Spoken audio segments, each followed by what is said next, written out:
গাজার পর বিশ্বের আরেক উন্মুক্ত কারাগার ভারত শাসিত কাশ্মীর। সেখানে স্বাধীনতার অর্থ শুধুই একটি শব্দ মাত্র। বাস্তবতা নেই, সীমাহীন সেনাচৌকি, কঠোর কারফিউ এবং মত প্রকাশের অধিকারহীনতায় ঘেরা কাশ্মীরের মানুষের জীবন।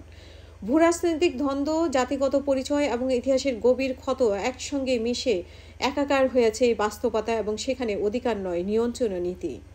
2019 সালের আগস্টে বিজেপি সরকারের নির্দেশে জম্মু ও কাশ্মীরের বিশেষ সাংবিধানিক মর্যাদা বাতিলের পর আরও গভীর অন্ধকারে নিমজ্জিত হয় কাশ্মীর। সেখানে কোনো স্বাধীনতা নেই, প্রতিবাদী কণ্ঠস্বর নেই, আছে শুধু সৌন্দর্যের ঘেরা ভূমি। এই প্রেক্ষাপটে কাশ্মীরকে দ্বিতীয় গাজাও বলা হয়। এ বিষয়ে একই মত প্রকাশ করেছেন কাশ্মীরের সাবেক মুখ্যমন্ত্রী মেহবুবা মুফতিও।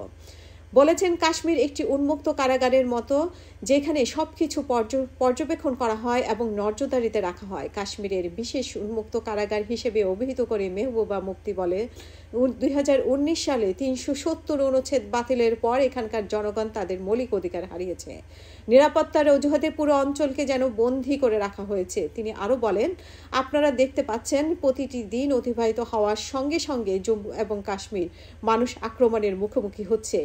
এছাড়াও অভিযোগ তুলে মুফতি বলছেন, কাশ্মীরকে যেন একটি কারাগারে পরিণত করা হয়েছে, যেখানে মানুষের খোলা আকাশের নিচে থেকেও শ্বাস নিতে পারছে না। তার মতে, সরকারের এই দমনমূলক নীতিমালাই প্রমাণ করে কাশ্মীর এখন আর স্বাভাবিক রাজ্য নয়, বরং একটি নিয়ন্ত্রিত অঞ্চল।